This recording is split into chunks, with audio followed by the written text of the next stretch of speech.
Rachel Reeves rewrites the budget she only just defended as fully costed and non-negotiable. But something deeper than economics is being exposed here. In this video, Theo Ushwood with Stephen Dixon and Ellie Costello on Sky News discuss Rachel Reeves' fast retreat. We will watch the moment and then examine the one leadership principle no government can survive without: integrity. Leaders who stand on their word. Before we get into the details, if you love diving into political issues and enjoy hearing a principled take on them, then hit the like button, share this video and subscribe to join the conversation. It will help our channel reach a wider audience. Keir Starmer and the Chancellor, Rachel Reeves, wait for it, reportedly scrapping the plan to raise income tax. So if you didn't know what was going on in the budget in less than a fortnight, neither does number 11 at the moment, because they're worried about voter fury and a Labour coup.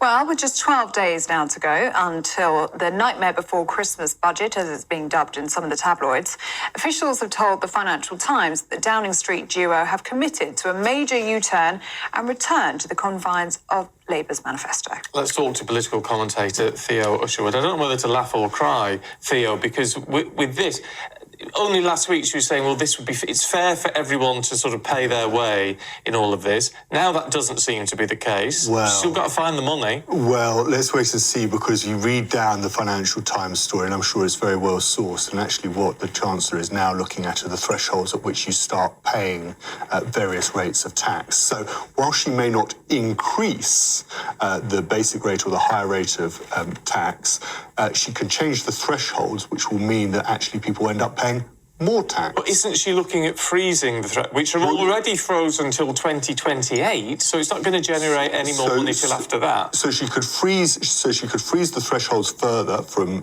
which would another 2 years, and that would raise another £8 to £10 billion per year.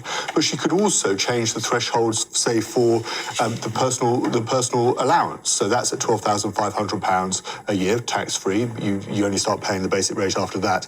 If she was to cut that, then of course she could say, well, I haven't raised the rate of income tax, but a lot of poor, people on low incomes are going to be paying more income tax as a result. She could potentially look to cut the threshold at which you start paying 45 pence in the pound. The additional rate of tax, that's around £125,000 at the moment, cut it down to £70,000 a year, so at £70,000 or more, you pay 45 pence in the pound. That would raise £7 billion a year. So there's plenty of trickery the Chancellor is yet to rule out. What do you think has led to this? Has it been the briefing, the chaos, the leadership bids allegedly of this week that they've just said it's not worth the risk of breaking manifesto? Absolutely, Ellie. That's completely it. It's the mutinous Labour MPs. It's the briefing war between Number 10 and Wes Streeting, and the Chancellor and the Prime Minister are essentially joined at the hip with this budget, and they do not have the political capital amongst Labour MPs, let alone voters, to come back with something that breaks the manifesto pledge. And that there's clearly jitters within Number 11 at the moment about exactly how badly this budget can go down and whether it could be the straw that breaks the camel's back. But where's the gumption? I mean, look, we look a lot at Trump. Trump does a lot of things that a lot of people don't like. A lot of people do like, but a lot of people don't like. But one thing, whichever persuasion you come from, you can perhaps admire him for, is the fact he says something and he does it. Yeah. So if he says something, you know it's going to happen. Yeah. Whereas this sort of wishy-washy, changing the point all the time, is very disconcerting. But Trump doesn't have a parliamentary system, no. So that's firstly, he's an executive. So does that mean there was a real concern in Downing Street that this budget would not be passed? The budget bill would not get passed because of their own backbenchers? Well, yeah, I mean, it could. That would be one way. I mean, and of course, in a supply and confidence, your budget. If you can't pass your budget, then the government falls, and that would precipitate a general election, you would think. So this budget needs to pass. And of course, there are going to be Labour MPs who are very unhappy with whatever is in the budget. But the Chancellor and the Prime Minister need to be able to make the case that in order to keep this Labour government on the road and functioning, then this budget needs to pass. But there is only so much that they can stomach, and that's why the Chancellor, for instance, isn't going to come back with cuts to the welfare bill, because, of course, we saw what happened in the summer. And therein lies the problem, that inevitably there are going to have to be tax rises. And there's another story, and the reason that she's going to have to do something with income tax, and to say that income tax, the receipts from income tax aren't going to increase, I think is off the mark, is because actually if you look at other taxes, you can alter your behaviour. So the Times has a story about plans to clamp down on LLPs, limited liability partnerships, professionals, and the way that they pay their tax. But inevitably that's going to lead to people altering their behaviour, and now she appears to have backed down, according to the newspaper, because actually the Treasury have come back with modelling that shows she'll raise less money than she already has because people alter their behaviour. If you want to increase the revenue, tax receipts into the Treasury, then the Chancellor is going to have to do something with the big three: income tax, VAT, or national insurance.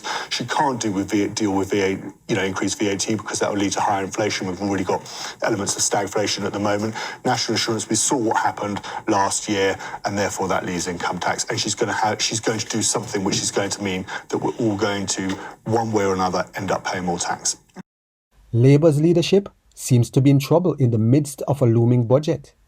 Rachel Reeves seems as if she's unsure of what to do, as she keeps changing her plans on the budget. Labour backbenchers are worried about the next election if Reeves should increase taxes again and the British people become enraged. The problem is that Reeves and Labour do not seem to understand how to grow an economy.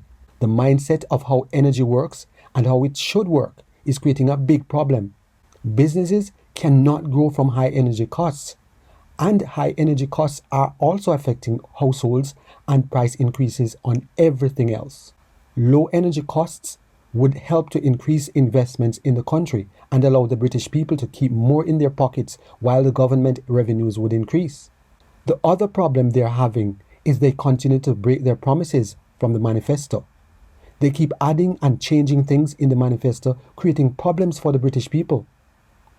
Some people may or may not like President Trump, but one thing for sure, you have to respect him, because everything that he said that he's going to do, he never changes. He gets it done. Integrity at its core for a leader is where your thoughts toward the people align with your words and actions. A promise made is one you fully intend to keep, because integrity is not just what you say and what you do, it is who you are. Who you are before the camera lights is who you are when the camera lights dim. You are consistent, you are reliable, you can be trusted, not just because you operate with integrity, but because at your core, you embody the values and essence of what integrity is all about. You don't just say you will make a difference, but you do the work to make that promise difference. Why? Because this is who you are.